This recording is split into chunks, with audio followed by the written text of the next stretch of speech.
Alright guys, what is up? Welcome to Green Oasis. And so today I'll be doing an Isopod terrarium.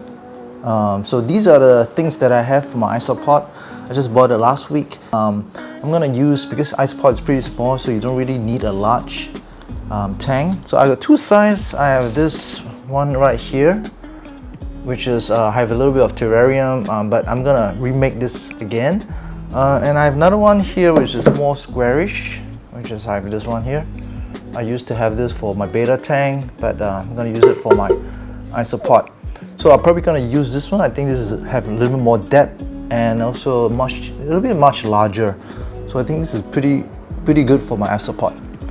And talk about Isopods, they need to be moist, and I have some covering, so I can actually put my covering here. So once everything is done, I'm gonna have my covering, just keep my Isopod nice and moist.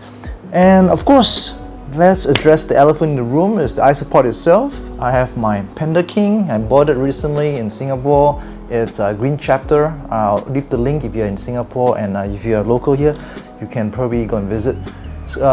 15 bucks. I'm not sure how many are there. I think maybe about 8, maybe less than. Hopefully I get 10 of them, so I can breathing constantly.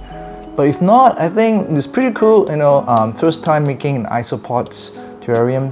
Previously, I have an Isopod that I housed in Tupperware, but it didn't do well because it dried up. So I learned my lesson.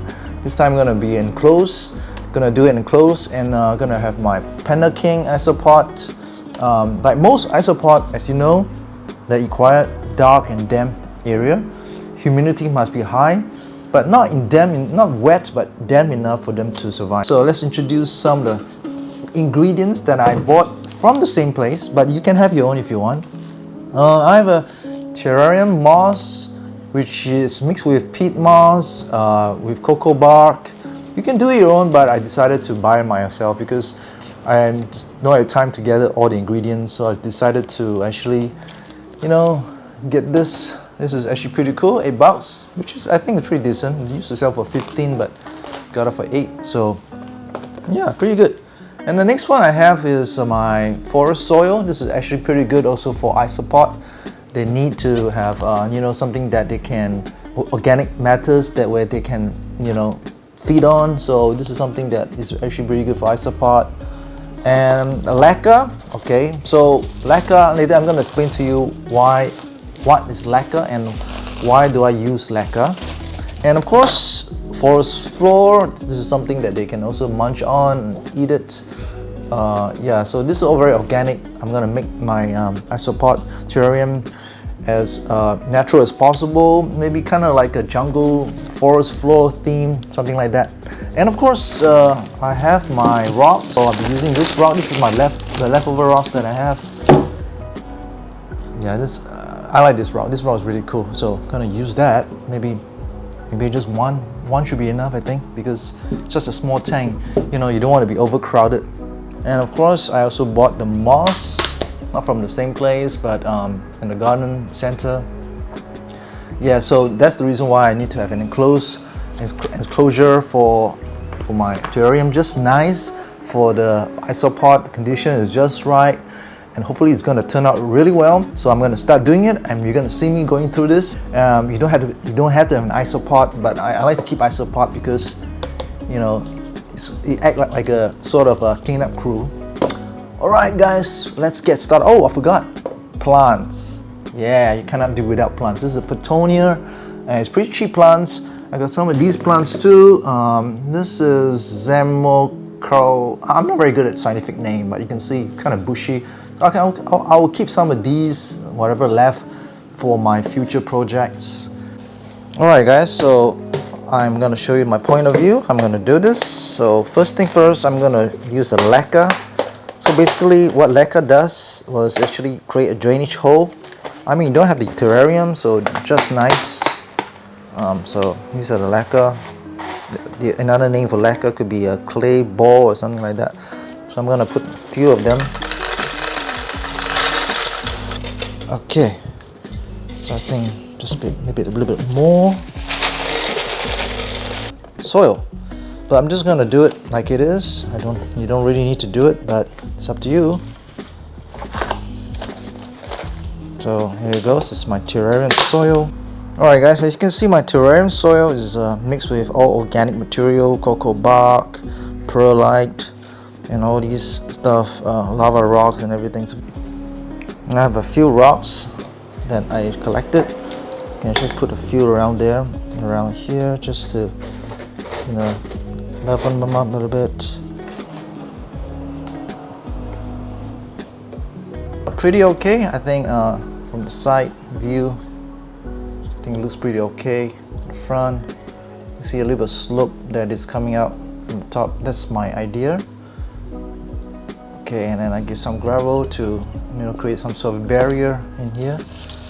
Okay, and the next thing is, after I have a false bottom, so I put my gravel in, I put my soil and everything. So the next thing is I'm gonna add in moss, or I can add in the plants. It's up to me. So, well, I think I'm gonna probably just gonna add in some of the moss. Then I'll add in some of the plants in, sphagnum moss and all of this.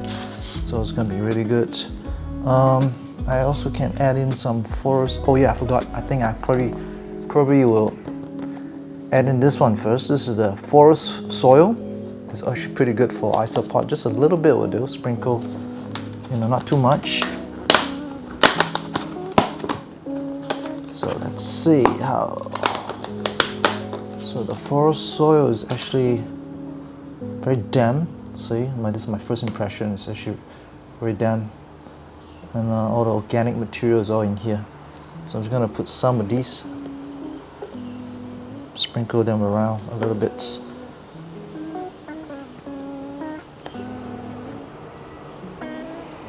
Maybe I will just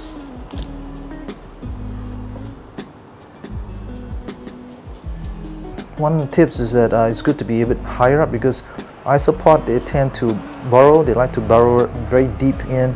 I think this might not be deep enough. I don't know. I will see. I might make it a little bit deeper. I don't know.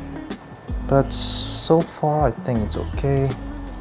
Maybe I'll add in a bit of these just to increase the depth. Alright, so now my audio has just disconnected. My battery just ran out from my other mic. So now I'm just going to do a little bit of voiceover, just tell you the process that I'm doing right now. So you can see that I'm actually adding a bit of a rock, just adding some moss. And now I sprinkle a little bit of the forest floor. This one can be used for Isopod to munch on. They like to eat some decaying woods, and eventually this one will go to be decayed, and then they will feed on to the Isopod. And now to add in one of the most popular plants that you can put in the terrarium. This is the Fittonia. Fittonia is small enough to actually fit into a lot of terrarium, nano especially, because they don't really grow really large, but they have a very beautiful foliage, almost kind of like flowery light. So this is another plant that you can actually add it in. So this is also another fern. This is a peacock fern, if I'm not wrong. This one gives a very nice bluish greenish color if it's in the right condition, especially if it's in a terrarium setting. Alright guys, it's it. That is all I have for today, and if you have gone this far, thank you for watching, and see you guys in the next videos.